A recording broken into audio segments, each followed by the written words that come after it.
नमस्कार, आप देख रहे हैं my doctors advice Hindi channel और मैं हूं आपका हेल्थ एडवाइज़र डॉक्टर माणिक।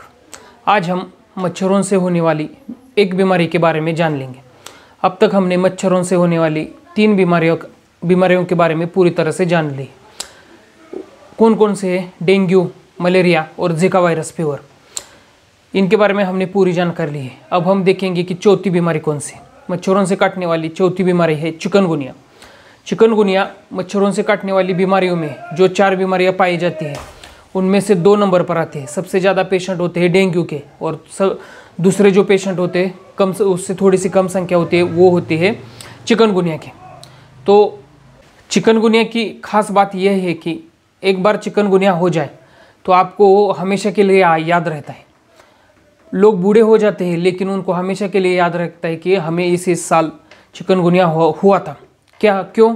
क्योंकि जॉइंट पेन बहुत ही ज़्यादा होता है कुछ सालों तक, और कुछ लोगों को तो बूढ़े होने तक भी जॉइंट पेन होता ही रहता है इसके बाद, चिकनगुनिया होने के बाद।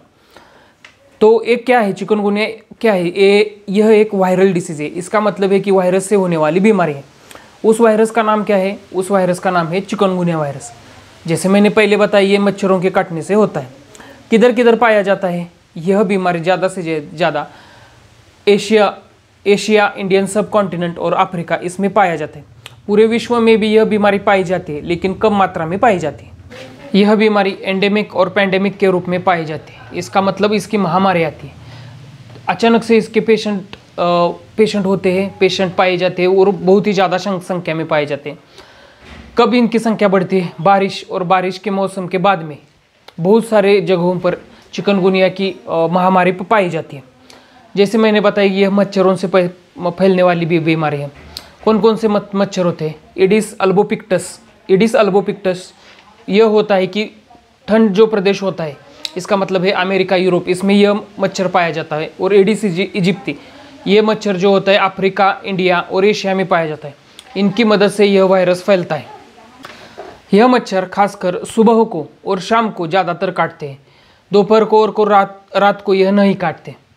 अब हम देखेंगे कि इसके लक्षण कौन कौन से हैं। चिकनगुनिया के लक्षण, इसके 3 सबसे बड़े लक्षण हैं। सबसे बड़े लक्षण क्या है? हाई ग्रेड फीवर, बहुत ही ज़्यादा बुखार आता है, रेड रैश आ जाती है, और उसके बाद जॉइंट पेन, जोड़ जो है बहुत ही ज़्यादा दुखते हैं। जैसे कि पहले मैंने बताया कि फीवर है, हाई ग्रेड फीवर होता है, 102, 103, 104 तक फीवर जाता है। उसके साथ साथ क्या होता है? जॉइंट पेन होता है, पूरे बदन दर्द करता है। उसके साथ साथ जोड़ जो होते हैं, बहुत सारे जोड़ एक साथ दुखने लगते हैं। 3 से 4 दिन के बाद, फीवर आने से 3 से 4 दिन के बाद रेड रैश आ जाती है। ज़्यादातर रेड रैश हाथ और पैरों पर ज़्यादातर आती है। उसके बाद के जो लक्षण है वो है हेडेक, सिर दर्द होता है, पेट में दर्द होता है, अपचन होता है, उल्टी आने जैसा महसूस होना, लूज मोशन, बहुत ही ज़्यादा थकावट सी महसूस होती है। और कंजंक्टाइवाइटिस, इसका मतलब क्या है कि आँख लाल होना, आँख से पानी आना, आँख दुखना, यह लक्षण पाए जाते हैं। यह लक्षण देखने के बाद आप लोग बोलेंगे कि इसमें से बहुत सारे लक्षण तो मलेरिया और डेंगू में तो पाए जाते हैं, हम चिकनगुनिया को डायग्नोसिस कैसे करें, चिकनगुनिया को उनसे अलग कैसे करें? तो फीवर के साथ साथ जॉइंट पेन अगर हो, कौन सा भी जॉइंट पेन हो तो, और रैश हो, तो चिकनगुनिया हो सकता है। इसमें क्या होता है, जो चिकनगुनिया वायरस होता है वो जॉइंट पर अटैक कर देता है, जॉइंट डैमेज करता है, कार्टिलेज अंदर का, जॉइंट का अंदर का जो कार्टिलेज होता है उसे डैमेज कर देता है। इसकी वजह से क्या होता है कि 1-2 साल तक बहुत सारे लोगों को जॉइंट पेन की, जॉइंट सूजन होने की संभावना ज़्यादा रहती है और बहुत ही ज़्यादा दिनों तक वो दुखते ही रहता है। कुछ लोगों को तो मरते दम तक वो दुखते ही रहता है जॉइंट। इसलिए मैंने पहले कहा कि चिकनगुनिया हुआ तो मरते दम तक वो उसे याद रखता है कि हमें चिकनगुनिया हो चुका है। अब इसका डायग्नोसिस देखेंगे। डॉक्टर इसका डायग्नोसिस कैसे करते हैं? इसकी ब्लड टेस्ट होती है। चिकनगुनिया IgM के नाम की ब्लड टेस्ट होती है। डॉक्टरों को अगर अंदेशा आ जाएगा कि आपको चिकनगुनिया हो सकता है तो वो चिकनगुनिया IgM की टेस्ट करा लेंगे। इसमें क्या होता है कि चिकनगुनिया वायरस के अगेंस्ट जो एंटीबॉडी शरीर बनाता है वो डिटेक्ट हो जाती है। अगर वो डिटेक्ट हो गई तो आपको चिकनगुनिया होता है। अब इसके ऊपर जो है ट्रीटमेंट क्या है? तो पहले तो इसके ऊपर कोई भी खास ट्रीटमेंट अवेलेबल नहीं है। वैक्सीन जो होते हैं यानी कि टीकाकरण, चिकनगुनिया न हो इसके लिए कोई भी वैक्सीन अभी तक अवेलेबल नहीं है।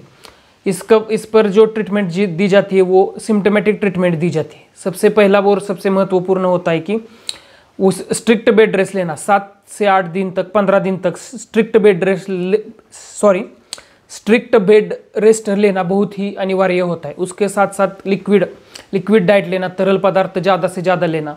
उसके बाद पैरासीटामॉल फीवर के लिए, और पेन किलर जो टैबलेट होती है वो बहुत ही दिनों तक, 15 दिनों तक, 20 दिनों तक शुरू करनी पड़ती है। यह कोई जानलेवा बीमारी नहीं है, इससे जान जाने का खतरा बहुत ही कम होता है, लेकिन बेड रेस्ट से ये बीमारी ठीक हो सकती है। जैसा कि मैंने पहले बताया कि चिकनगुनिया पर कोई भी खास ट्रीटमेंट उपलब्ध नहीं है, तो इसके लिए यह होने न देना, इसका मतलब है प्रिवेंशन सबसे महत्वपूर्ण है।